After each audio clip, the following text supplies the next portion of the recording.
let me say something kind of spicy today. Your fabric stash, it's not a problem. It's not a burden. It's not a shameful little secret hiding in bins under your guest bed. It might actually be one of the most beautiful things about you as a quilter. And today, we're going to talk about it. Hey, sweet friend. Welcome back to Loose Threads and Stitches, the podcast where we talk about real, messy, magical life behind the scenes. I'm your host, Christen from I See Stars Quilting, and I am your quilting confidant, fellow fabric lover. New episodes for this podcast drop every single week, so make sure that you are subscribed and you follow this podcast if you haven't already. So yeah, let's dive into this. If you are sitting there looking at your overflowing fabric stash with a twinge of guilt, this episode is 1000% for you.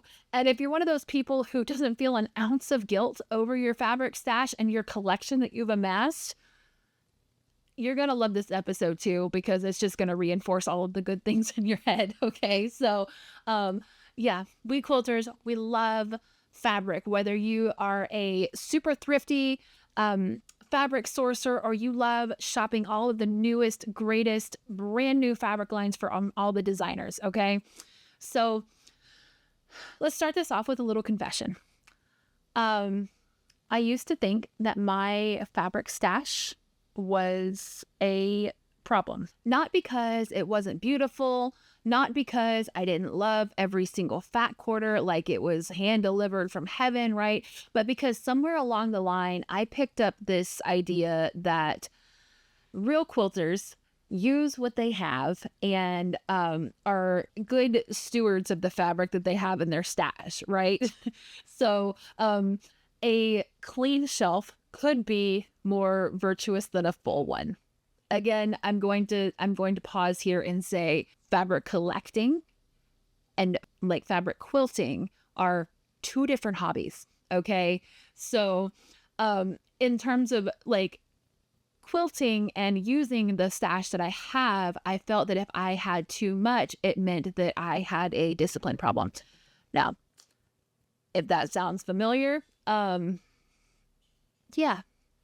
High five, sister. I mean, it is what it is, right?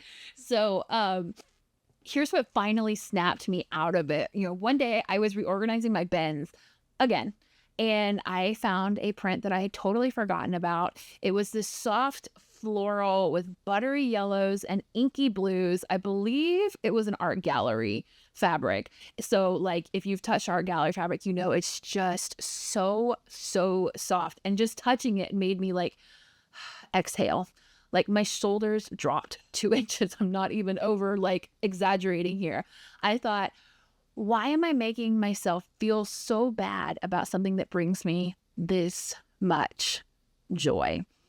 And this was kind of prior to me really differentiating fabric collecting versus like, you know, fabric hoarding. Okay. So let's have a moment here, you and me, bestie to bestie. I want to tell you that your stash is not just a pile of fabric. It's a living, breathing part of your creative life. Every time that you pick up a piece of fabric, you're picking up possibility. You're picking up potential. You're saying, I believe in future me, right? I believe that I will have time and space to make something absolutely beautiful with this piece of fabric. That's not hoarding, right? That's hope. That's like taking joy in knowing that there is a future creative project in the works, right? So some fabrics in my stash they're over 10 years old. I've held on to them for a while. They've moved with me. They've seen different variations of this sewing room right here. They've been a part of projects that never quite happened. And I can't let them go because they still spark something in me. And honestly, I think that that's beautiful. Now, I have cleared out a lot of my fabric. I've gone through and I've done like destashes, you know, stuff that I know I'm not going to use. Yeah, everything that I have is stuff that I really, really love and want to use. Now, I may go through my stash again in like 6 months, and some of it will have lost its appeal to me, right? But that's okay. So let me ask you this. When is the last time you let yourself just enjoy your stash without turning it into a to-do list, without looking at that fabric and going, I've had this for like 10 years and I've still not used it. Like, I love this fabric. Why haven't I turned it into something? Seriously, not sorting it, not guilt cleaning it, just sitting down and pulling out a few of your favorites and remembering why you bought those fabrics in the first place. My kids, when they were little, I think a lot of you will probably like resonate with this story. My son was, his pockets, every time I did the laundry, his pockets had all kinds of things in them. Rocks, game pieces, dice, cool sticks he found on the playground. I can't tell you how many rocks went through our washing machine, right? But those were the things that he loved, and they were super important to him, and he wanted to keep all of them, right? That's kind of how I feel like my fabric collection is not everybody else will understand it, but to me, it's very precious and it's very important to me. And I love looking at it. That's one of the reasons why I have my room set up the way that it is, with the cabinets with the open doors. It's a little on the messy side, okay? But I can see all of the fabrics that I really love. And one of my favorite rituals, and yes, I'm going to call it a ritual, it's called a fabric date. And I light a candle, or I go ahead and I set the diffuser to do some of my favorite essential oils. I grab a cup of tea and I spend, 20 minutes just here in my sewing room. I may not have time to do an entire quilt or like start cutting out pieces, or, I may not have that mental space to devote to that. But when I just sit in my sewing room and I look at my fabric, I touch the textures, I can kind of start to pull together a quilt palette that I might like for in the future, right?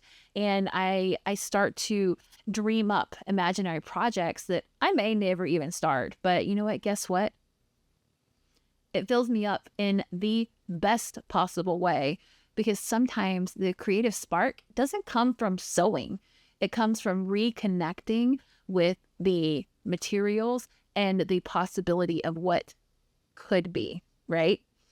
So if you've ever opened a drawer and you just felt like this rush of ideas from something that this sparked inspiration, right?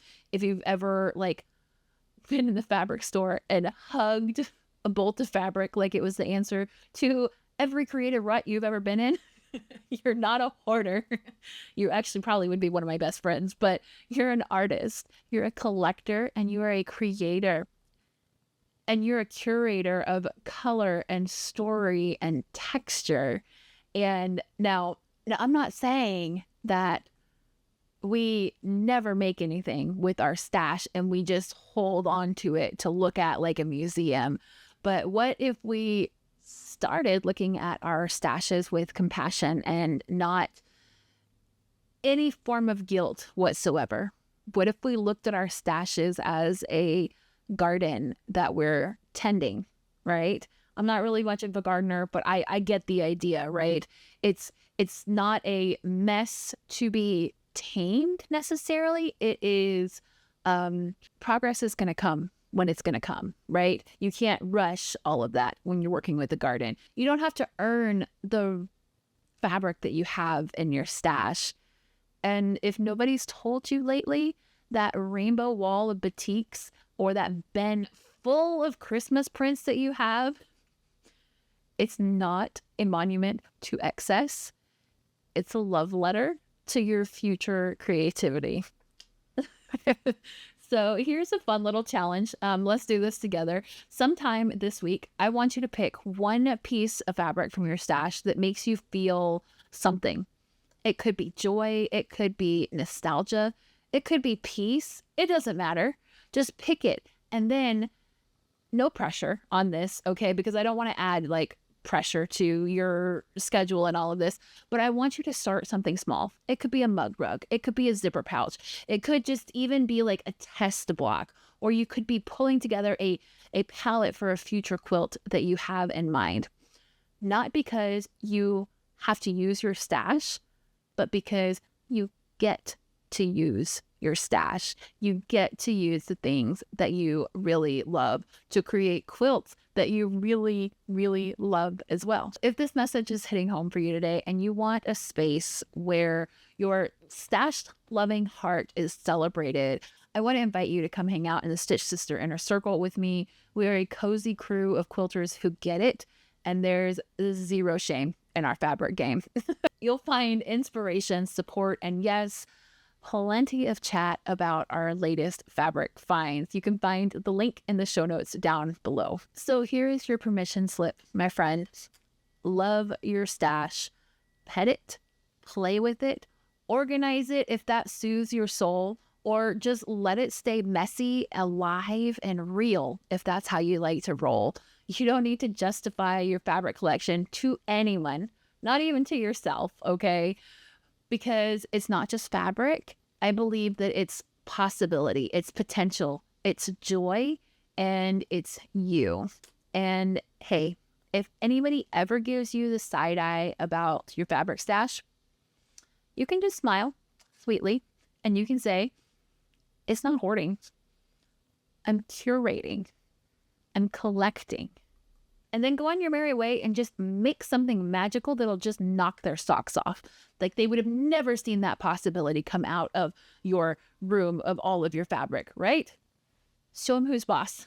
So thanks for hanging out with me today. If this episode felt like a warm hug, share it with a quilty friend who needs to hear it too. And don't forget to follow or subscribe to this podcast so that you don't miss next week's chat. We've got some good stuff coming your way.